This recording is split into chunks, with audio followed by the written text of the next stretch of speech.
about a good AD story to get us going. Last Friday, our team played another team from our area. Both teams were very highly ranked teams. The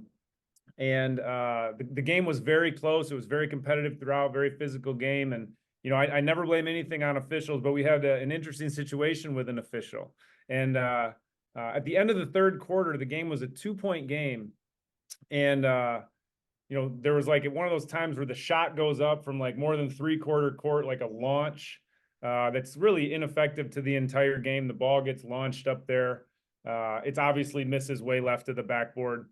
After the shot is done, one of our players kind of bumps into the player that shot it. And one of the officials, not my favorite person that I've known over the years, but that's fine. It's never the official's fault. But that person blows the whistle and calls a foul on this meaningless shot in one of the biggest games in the state of Michigan on that night.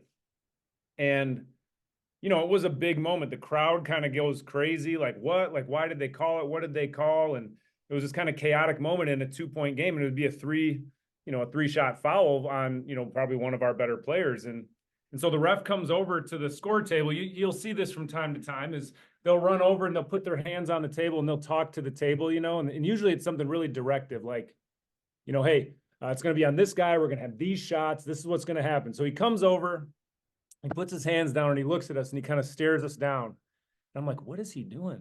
He stares down. He goes, I got 2 questions. Who shot that? And who fouled him? And I'm like, what? It's like the biggest game of the whole season. And the ref comes over. You think he's going to instill all this confidence in you that it was this great play and this is what's going to happen. And he says, who shot that? And what happened? Right. So, I mean, it was just like one of those moments where me and a couple other people, we have a list going of like, this actually happened in high school athletics. And so I thought maybe you would enjoy a quick story about, 2 questions: who fouled them and who shot it? From the guy that actually blew the whistle in the biggest game of the season. So, I believe it or not, I don't love transportation schedules. I don't love fielding complaints from parents. I don't love trying to find workers at the last second. But what I do love to do is be in a room, in a Zoom meeting with people that care about kids, people that want to make a difference and want to do something more. And so that's what gets me up in the morning, is the opportunity to have these sorts of conversations with people, to be able to enjoy these moments, maybe challenge each other, learn better ideas, all things that go along with it. So if you're with us on video, hopefully this stokes some good ideas for you. Those of you who are here, look forward to you contributing and being a part of this in a small way as we go forward. So thank you so much for being here. For me, I was a K-12 classroom teacher for 8 years. I love to coach. I've coached 5th through 12th grade athletics for 19 years in a variety of sports, currently a boys varsity golf coach. I've been an administrator in athletics for 12 years and 7 years a business owner as well.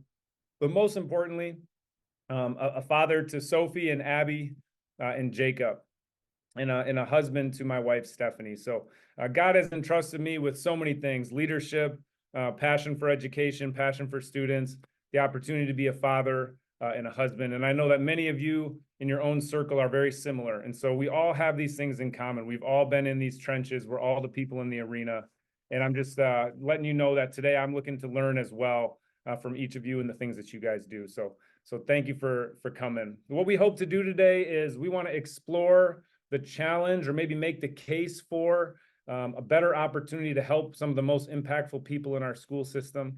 To best practices. So we're going to learn from each other a little bit about what you're doing, so you can start thinking about some of the things that you do as we get to that spot. Third, we're going to learn how to do it maybe better than we already do. How do we do this a better way? And then finally, I want to provide you with something to take away that you can use and make your place better. Okay, so that's kind of the goal of today. And so what I'd like for you to do is, on your smartphone, you're going to use this once or twice today. So on your phone or on your other screen, you can go to mentee.com, and then you can type in that code. Oops, sorry, hold on. So it'll look like this when you get there.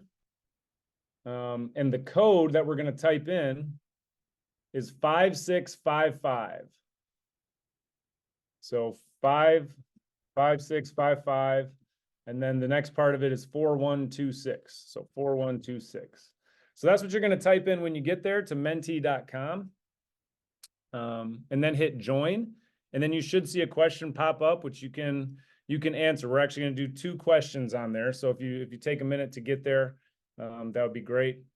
And I'm going to put that screen up for us to see. So you guys should be able to see this now. So as you put in your stuff, basically what you're going to do is you're going to join that and then put those 5 things, drag them up, and then rank them. Just put them in order. What is the most public aspect of your school district? Okay, what is the most public aspect of your school district? Go ahead and throw those in.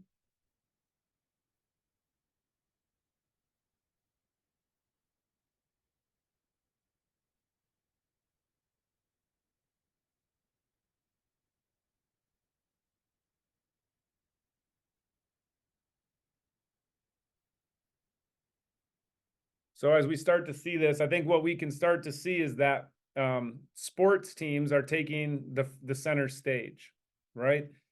We can have great classrooms, great teachers, wonderful administrators, a wonderful fine arts offering of clubs, and we can have some great classrooms that produce incredible test scores.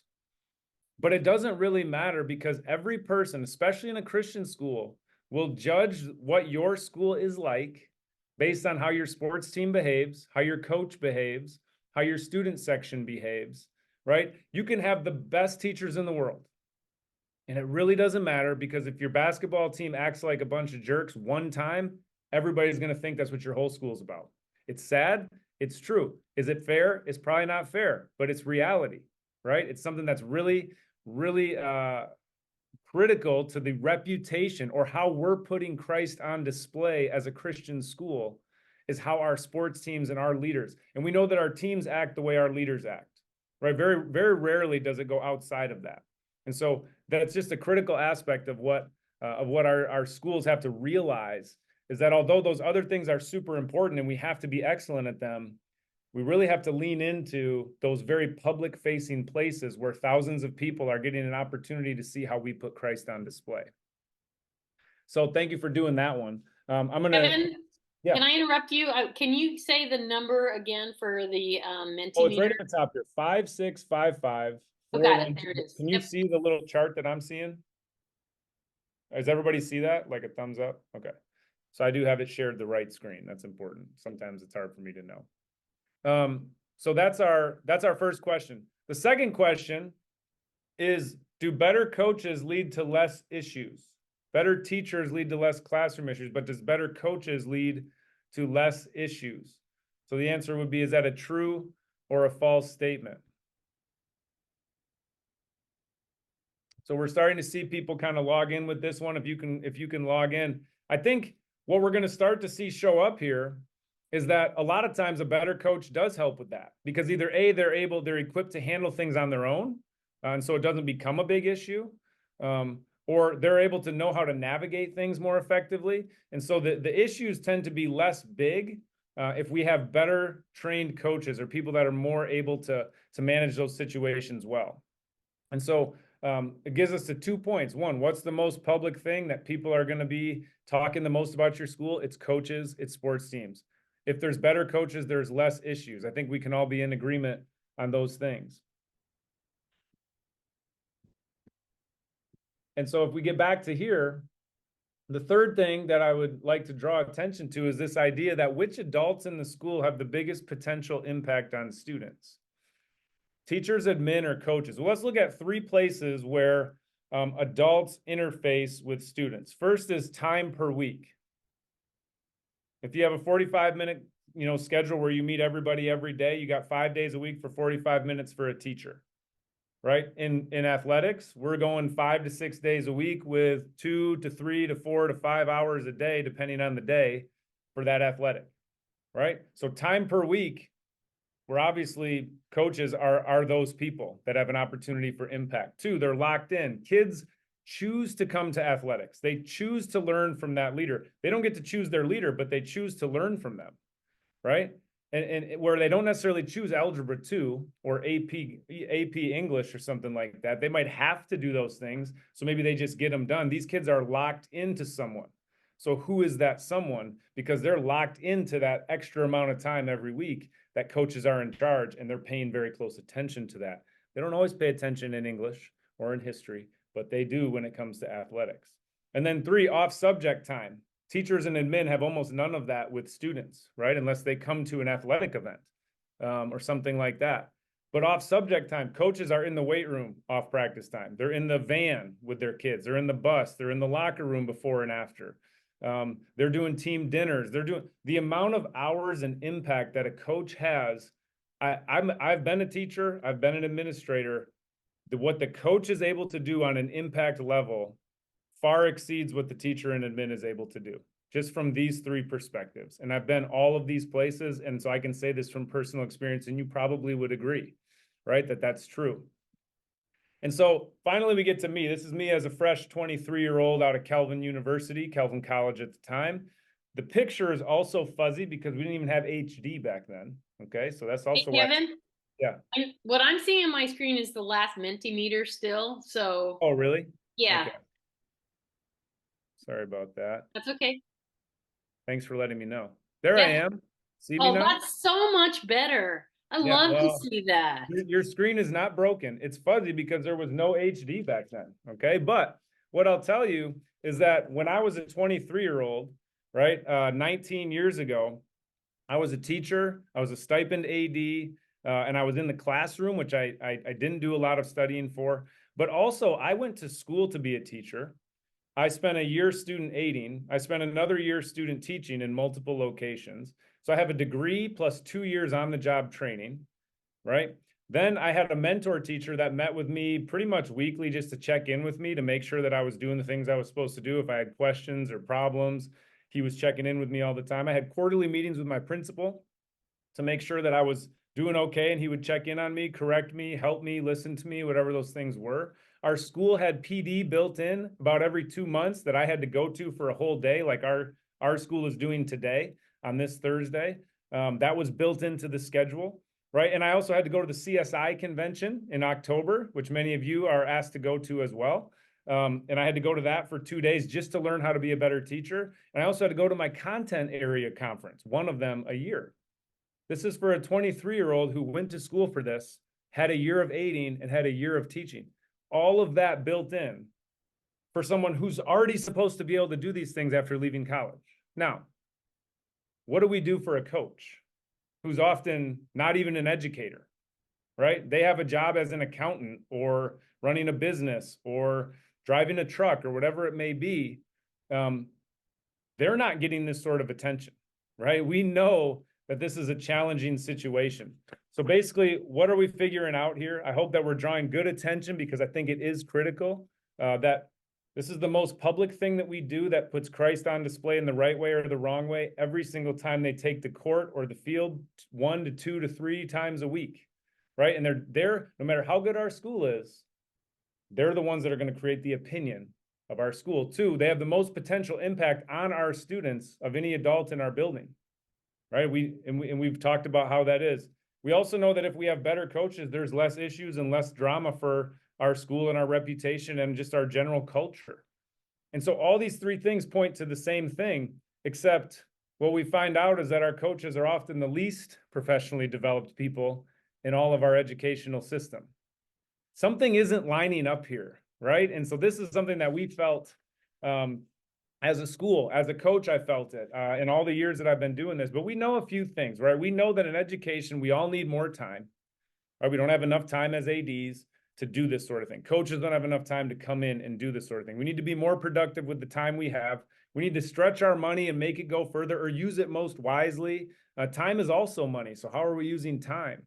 Right? We know that we need better information so we can make better decisions. A lot of administrators call that data-driven decision making, right? I'm a big believer in data-driven decision making, okay? And then finally, if we do that, we do all 4 of those things, we're probably going to have less problems overall. So what do we do with the limited time we have with these impactful people that are super public to our school system? What do we do with the time that we have? I'll bet you that you guys are all doing something that's pretty good. So let's talk about a couple of things. We have preseason, we have postseason, we have during the season, where we have a captive coach audience. This is kind of what our preseason, part of our preseason agenda looks like. How many people in here have an AD, or you are the AD, that holds a preseason meeting? You can just put your hand up in the screen so we can all see. Like, you know, your AD does this so they can get coaches on the same page. We have people putting a hand up. Okay. Hopefully, if you don't, the first note of the day, you need to have a preseason meeting. Okay. I don't see too many hands. I don't Get your see note sheet out, right? It's a blank piece of paper. Well, yeah, this is a blank one. Okay, get your note sheet out. Point one, you need to have a preseason meeting. What this meeting is it's an opportunity to be in front of your coach to make sure that we are covering the bases, right? Here's who our trainers are. Here's our photographer. Here's the dates you need to know. We need to have coach contact. This is all the basic stuff for us to even have an opportunity to come close to hitting the mark, right? Just the basics that people deserve. And so that's a thing that we have to get done. If you're not doing it, you should do it. But the question I have for you is what are you doing to help coaches beyond the agenda? I think everyone in here should be aware of what their AD is doing or is not doing to help coaches beyond this basic fundamental of just, here's what you have to know to not step on your own feet, right? So what are you doing beyond the agenda? Okay. I would like for us to take a minute and for you to think about, as I'm talking right here, something to share, because we're going to break out in just a minute. And the people that are in this meeting, it looks like we have 13 of us in here right now. And so we're going to break up into probably 3 groups that people can go to. And what we're going to do is have you share just for a minute about something that you do beyond the agenda, some way to help your coaches. I'm going to show you a screen a minute. This is just an idea. So just to give you an example, one thing that we do in that preseason meeting is we show a scientific sort of video, something about your brain, about your body, about the way science can impact sport. And then what I do is I kind of show that little video, and then I teach about it. And then I ask our coaches to sit in their coaching teams, and talk about how that science applies to their sport and how they can use that this year in their sport. And then we report out. Right. So that's something we do beyond our normal agenda. We do my part, I do the little teaching part, and then we finish up our meeting. So that's an idea. It could be something to do during the season, but take a minute to think and share. And I want you to get your note sheet out. Keep it handy, because when you hear something good, right, that becomes an important thing for us to write down, because now we have a chance to get better. I see that we're talking about that, and that's good stuff. Like, the gear is really important. Feeding people is something that kind of shows the appreciation we have for them, which is critical. But beyond the agenda, like, we're talking about a deficit, and gear is great to keep people happy, and food is great to keep people happy. But I don't know that we're making them better versions of a public representation of our school by doing that. So it's a step, it's a foundational piece. What I'd love to talk to you about today is something that's a little bit deeper than that, something a little bit more, something that we can probably push into a little bit that will help us be better for our community and better to solve that issue of, we have these people representing us that are not being fed the right way. I mean, we want to feed them some breakfast or some dinner when they come to our meeting, but we also want to do a better job of educating them, making them better at what they do. So I want to talk to you a little bit about this idea. So we knew that we weren't getting our coaches enough. We were having too many coaches. When we give them swag, we give them food, but we needed to make them better at what they were doing, better as thinkers, better as leaders. Right? We have some schools are up to 80-90% of their coaches aren't even educators. Like, they're outside the building. How many people have more than 50% of their coaches outside the building? Okay, so they're not even familiar with this stuff. And we knew we had to do better with that as our number that way started to rise. And so basically what we were going to do, like I told you, I was done being an AD in about 2018. I was just sick of it. I wasn't going to do any more transportation. I wasn't going to deal with any more whiny people. I was like, it's time for me to do something else. And I don't know about you, but sometimes God shows up in places where we don't expect him to. I'm at a conference, an AD conference, where I'm like, all right, this is the last thing I'm going to really do to be an athletic director. And there's one session left, and the session is called college readiness. And I said to my AD, I'm not going to this. I'm going to go take a break. It's been a long day. He said, no, you're going to sit here. You're going to do this, because if you were the last person, you would want somebody to stay. And I was like, all right, fine, I'll stay. And in that moment, those 30 minutes, my life changed forever. I started going down a path that I never knew existed, that I know now I will never leave. Right. So he did these things. And what he was doing, what the presenter was doing was they showed this. You can play this game on your screen a minute. Try to place those percentages in the right box.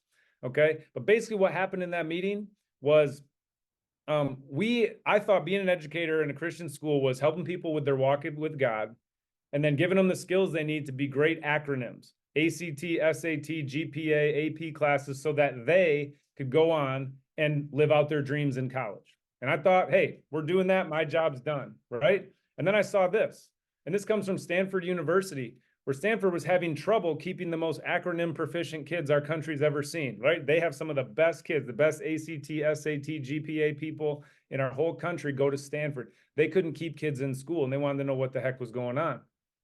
And they realized they had a problem. So they started asking all the other schools, and they did a nationwide survey of this. And here's what they found out: that although we were doing what we said we were doing as educators, we were giving them all those acronyms, they weren't able to use them. We had less than half the kids graduating. We had mental health going crazy in the wrong direction. And we had, in my opinion, a really bad number of people seriously considering suicide. In 2018, which was 5 years later, numbers came out. And the only thing that really changed from this with the normal flow of society was that 8 became 16. And that's scary to me. Where would it be in 2023 after a pandemic and with the flow of society going the way it is? Whatever the world is doing, this is what struck me. It's not working. Our kids are not able to use the things that we've taught them to make it. So we have to do something about that. And it really started me on this new path. And as I was researching, I ran into this, which says, you can read it, but the blue I thought was the most important part because I thought it related to the percentages that I had talked about, but really the first sentence became the most important sentence: when children aren't given the space to struggle through things on their own. So who's not giving kids space? In our current society, in our current world, we all feel this and we all know it, but it's the leaders, the teachers, the coaches, the parents. We're not providing enough space for them to have these things come through. Someone that I just actually saw this morning had this posted. As a parent, but I'm speaking as a coach and a parent. More and more, the stress, the adversity, the challenge, the setbacks, the failures are being removed from the process.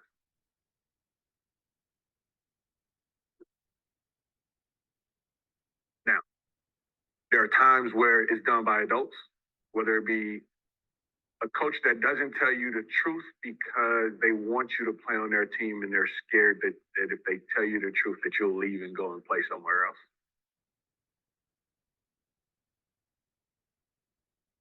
I have to catch myself as a parent. There's times where, as a parent, I see my kid heading towards something or they're in the middle of something, and my first instinct as a parent is to get in there and save them and help them get out. But if I do that, I'm not helping him, or I'm not helping her. Because if you never have the adversity or the challenge, you never learn to adapt. And if you never learn to adapt, then you never get stronger. And I think that's kind of what the quote was talking about on the previous screen. And so really what it comes down to is kids weren't born with those percentages. In some way, the world socializes them, or we do as their leaders, to become those things. And that doesn't mean we don't love them. Like he said, he's got to check himself because he loves his kids so much. He doesn't want the pain for them. But we have to check ourselves, because sometimes what we're doing is we're socializing them into that spot.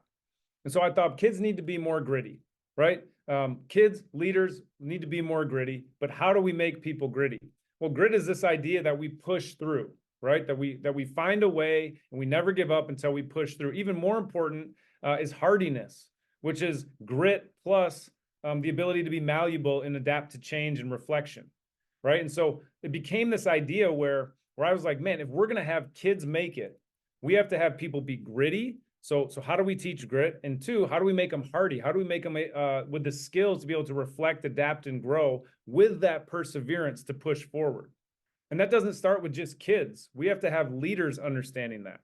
And so we came into this idea of parente, which is this Latin word which literally means to bring forth. It's the root word for parent in Latin. which meant, a parent's job is to bring forth the potential in their child, meaning now our job as leaders, coaches, teachers, parents, administrators is to bring forth the potential in those that we get to lead. And so my idea was, well, why don't we try to parente grit? How do we bring forth the potential of grit in those that we lead, if that's our job, to be in charge, to bring forth from kids? Because whatever we've been bringing forth has been those percentages. So very quickly, this is what I believe and what I speak about. And I think every coach and every AD needs to know this is deeper than just the basics. This is something that I think if we're going to do a great job for kids, which is why we all sign up, we have to start thinking about this. Everybody knows about growth and fixed mindsets. That's not a new concept. But what we do need to know as leaders is, what do they look like, right? What do they sound like? How do we identify them and identify how to fix that or how to stop doing that out of our own mouths and out of the kids' mouths? How do we get deeper into that to understand that? Because nobody can be gritty if you don't have the ability to grow from failure and mistakes.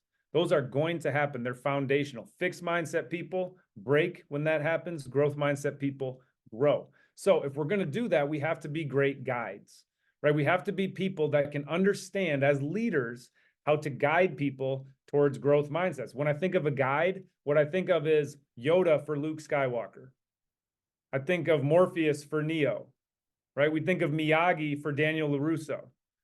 Those people aren't the hero, nor would that hero even be the hero without the guide, right? The guide has to do the work. They have to see something that the hero doesn't even see in themselves, which is where our world is right now. Kids don't see these things in themselves, but we have to learn how to be a great guide so that we can see that for them, push them toward it. And most often that's going to be something along the idea of growth-oriented mindsets. It's going to be on holding them accountable, telling the truth in a way that's caring.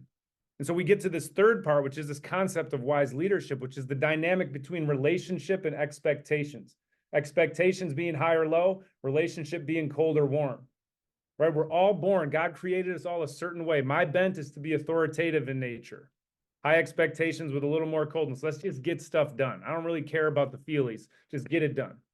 Some of you are built a little more relational, right? That friend-oriented leader who's much more about the relationship, and they lower the expectation. But we're all built a certain way by God. But the beauty of it is that God made people in an amazing way. And even science would back that, right? Not just our feeling and our knowledge of the Bible, but Dr. Michael Merzenich talks about neuroplasticity, the brain's ability to change and grow over time.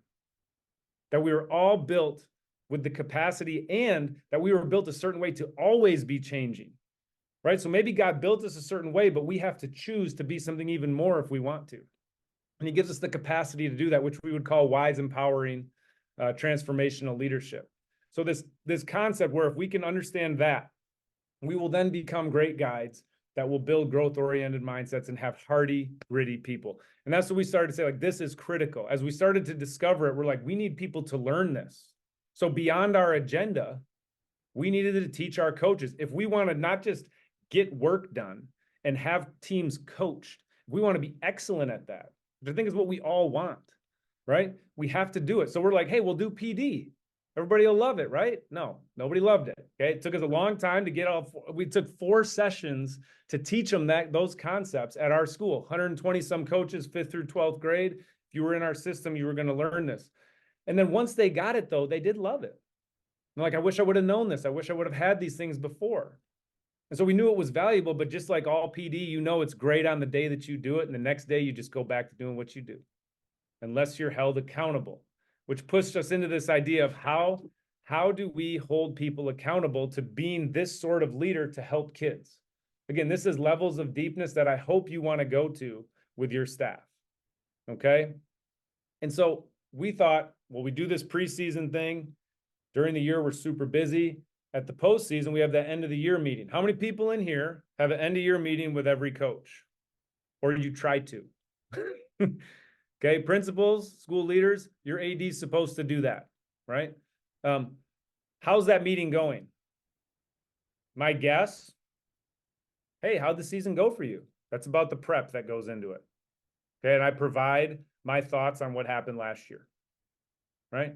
That's what we do. We check boxes in that meeting. Did you get the keys back? Did you get the uniforms back? You have any parent problems? No? Okay, good.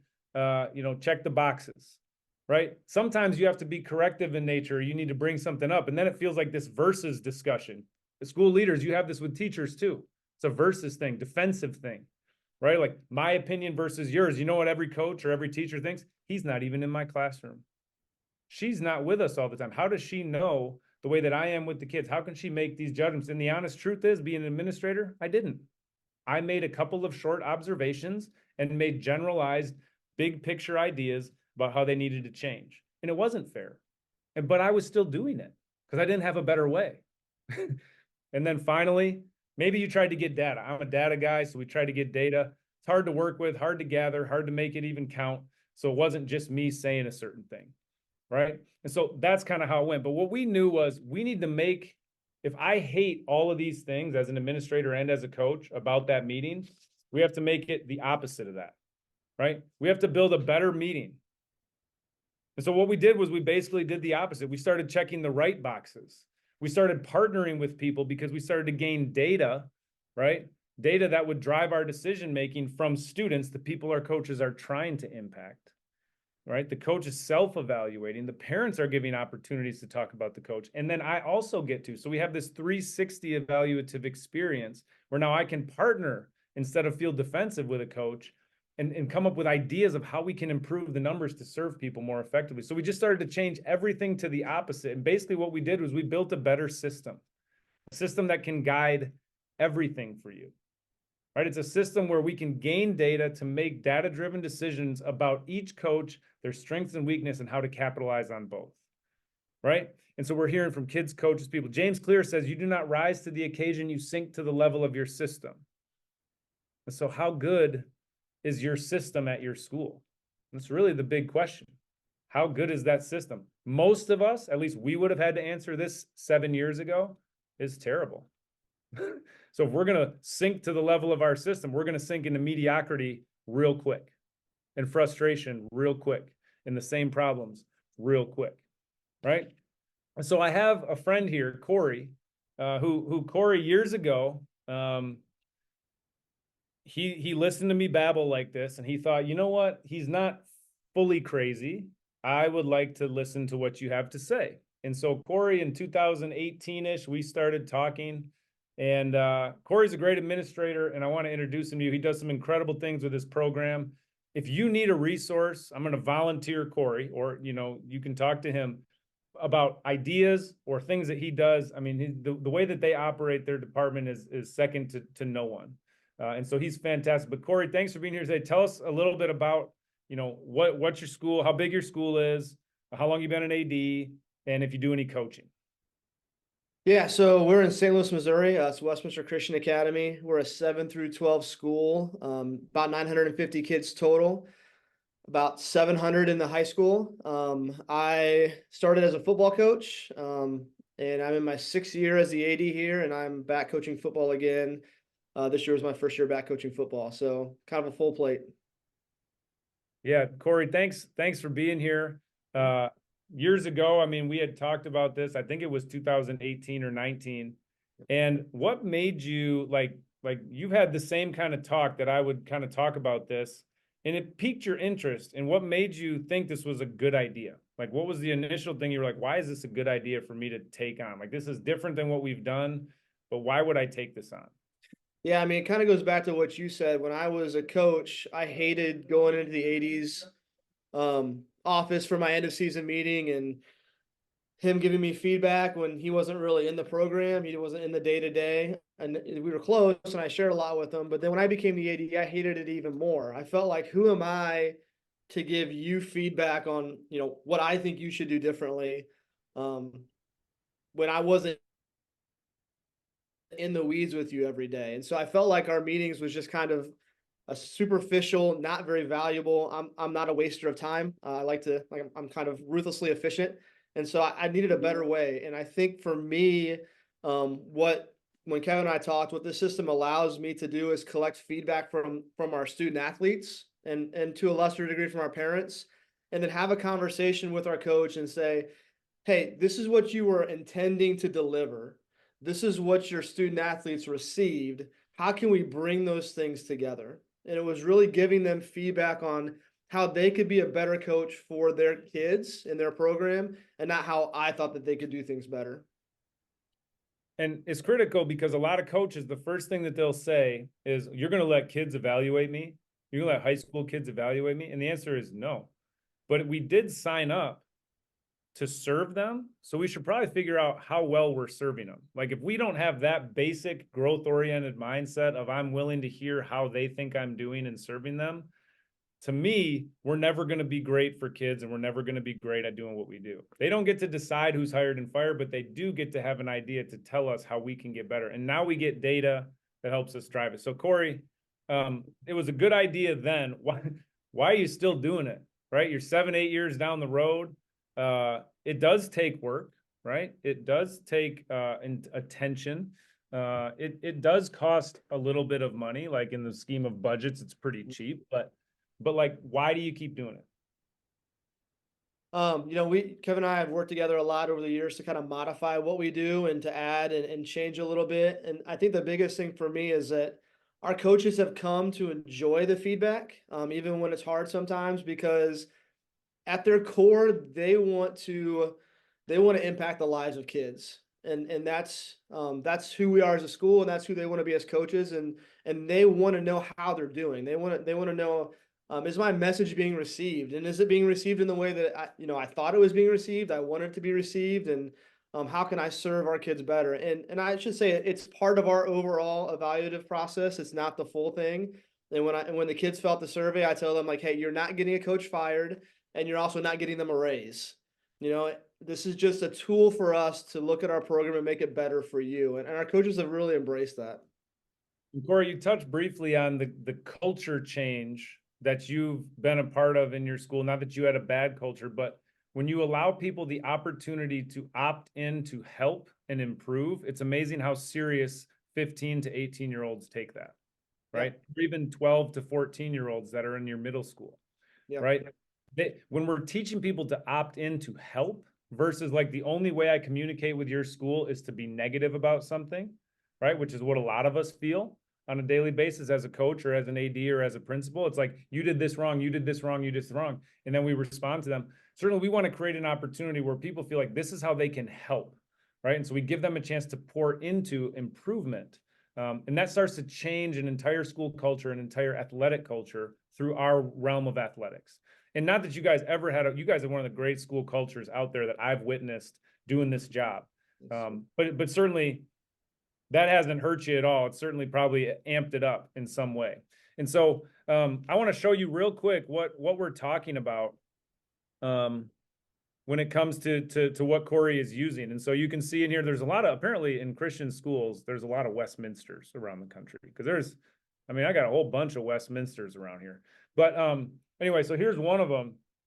But this is Cory's, this is what everybody gets, okay? Everybody gets a dashboard. Now, don't look at this and be intimidated if you're a school that hasn't done anything yet or don't even do meetings or anything.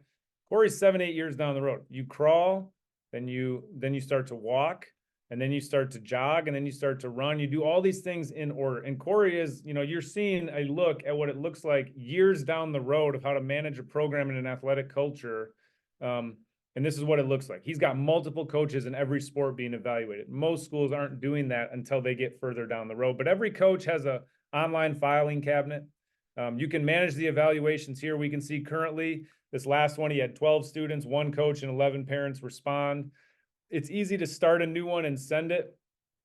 We just click that, and then you got a copy that you send to the kids, a copy you send to the coach, copy you send to the parents. It's all slightly different questions and wording based on the audience. And so that's kind of the basics of this. And he manages all of his coaches in the winter here, in the fall, spring. So what I want to do is be able to provide a tool for you to organize how to change your culture and how to actually develop coaches in a meeting you're already having that can make them better. And it's all about how they lead. It's not about the plays they call or any of that stuff. It's just, how do you lead better? So hopefully we can get to that big picture idea of grittier, hardier people through the impact, because coaches are the biggest impact in the school, right? And so just kind of wanted to give you a view of that, of what's available. Everything comes preloaded.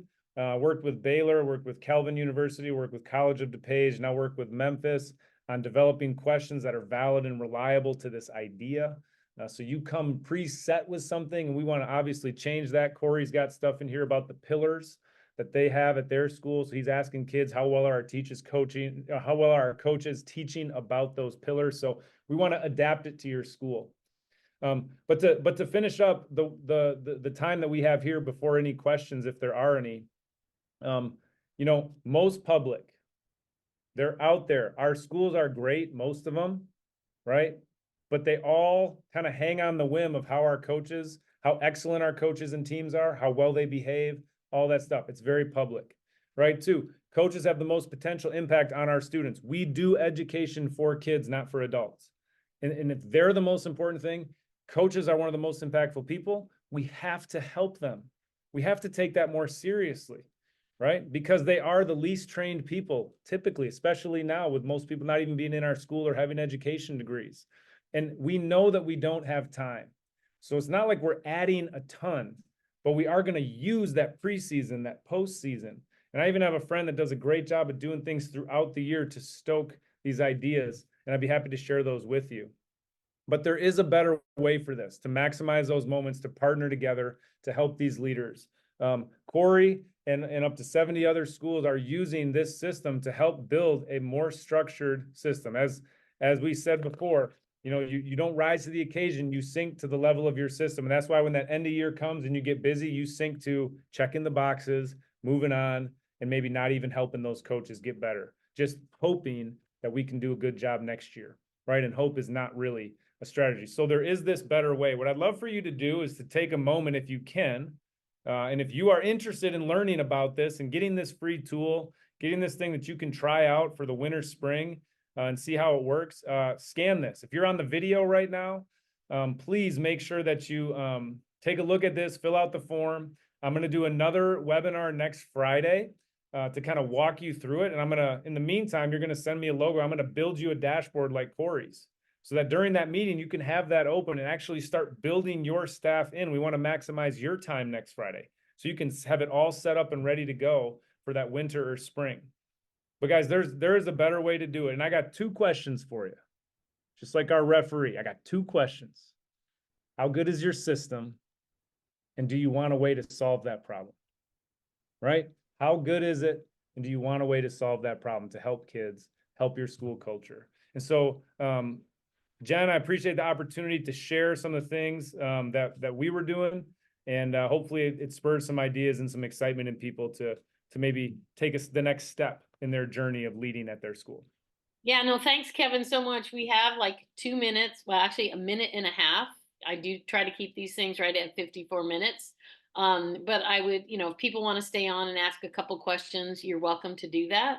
I do want just a couple that really struck me. You know, I remember when I was first a coach, I read, and I don't even know where I found it. It was called Letter to a Coach, but it gave me such a deep feeling about the responsibility as a coach that I had because of the amount of time, you know, just going back to what you said, the opportunity and the time that coaches spend with our students is so critical. And those relationships, even after I was a teacher and administrator and continue to be a coach, it just builds into, and it gives you that opportunity to really get to know them on a personal and much more spiritual level. So I appreciate that. You know, the whole parente and grit. How are we encouraging not just our coaches, but our teachers and our parents to help kids push through those things? I think that's a huge impact that we can have. And, you know, again, like CSI does these in the loops to give you, just open your eyes to some things that are out there, to introduce you to some experts in fields. We're not telling you what to do, but we're hoping that you're listening with kind of open hands about what is something that can be an impact in your school community. And also, there are people who want to be helping. You know, I thank you, Cory and Kevin, again, for your willingness to do that. And I'll just kind of open up the floor for questions. My timer, can you hear it? It's just going off. So I'll give a couple more minutes and then I'm going to stop the recording. In the chat, Drew asked if we felt like the data and responses are still valuable when student athletes are made to fill out the meeting. And I would say, yeah, very much so, because when we talk to them, we let them know that it's anonymous. So we only give their coaches kind of general feedback based on trends. But I also tell them this is your opportunity to make your program better. And again, nothing you say is going to get them fired. Nothing you say is going to get them raises. But when you give them that opportunity to make their program better, they really take it seriously. They look at it as an opportunity, and I've been very pleased with the students and the feedback they've given us. Yeah, and I saw David also had a question. Do the coaches know those expectations and see the survey ahead of time so that's part of their own personal and professional goals before they step into the season? I mean, certainly, it just depends on how you do that. If you're going to do that for your winter season right now, it's more of like hey, I got this coach who's a really growth oriented person, or and so they're, hey, do you want to try this little feedback thing and see how it goes, even though you didn't know about it? But really, the best practice would be that they know what it is, then they can coach their season, right? And then they get evaluated on it. Another thing we do is student check-ins. We're going to institute a policy, Cory. This is a new idea that Jason and I had that we were looking forward to sharing with you. That if you're in your first 1 to 3 years of coaching at our school, because we have a different environment now, right? Like now that you're here, it kind of stands out as different based on how we do this stuff and what's expected, what parents expect out of a coach now. We've noticed that even experienced coaches who come to our school, they need to know what it's like in our environment. So if you're in year 1 to 3, we're going to have you do a half-year check-in with kids to get data now so we can fix it and start to work on it even before the end of that first year. And so kind of increasing the learning curve, getting it going faster to get them on track with what's normal at our school environment. We're going to start doing that just to help. So we call that a student check-in halfway through the year, where we're going to give them a chance to provide feedback early so we still have time. So it's not just the end of the year kind of gotcha feel or something like that to some of these people. So and Jen, of course, like best practices that they know year to year, obviously, what's on there. So every year you come back, you kind of know what you're hitting at. So. And I don't think Kevin mentioned this either, but the coaches actually fill out a self-reflection survey that's exactly the same as the kids. And so you can see, like, you could ask the same questions as a coach, and you can see how your answers compared to what they actually received in your instruction, which I think is a good way of doing it too. Yeah, Cory, I didn't want to show any of your coaches, but maybe I could just give them a brief look. Well, I'll go ahead. What I'll do is I'll go ahead and stop the recording. Maybe would that be best? That's I mean, Fine. it doesn't matter. I mean, Coach Ribbles is an all-star, so I would say show them a bad one so they don't try to steal any of my coaches. I know you can't have I'm Coach gonna- Ribbles. And Coach is gonna be good because when I came to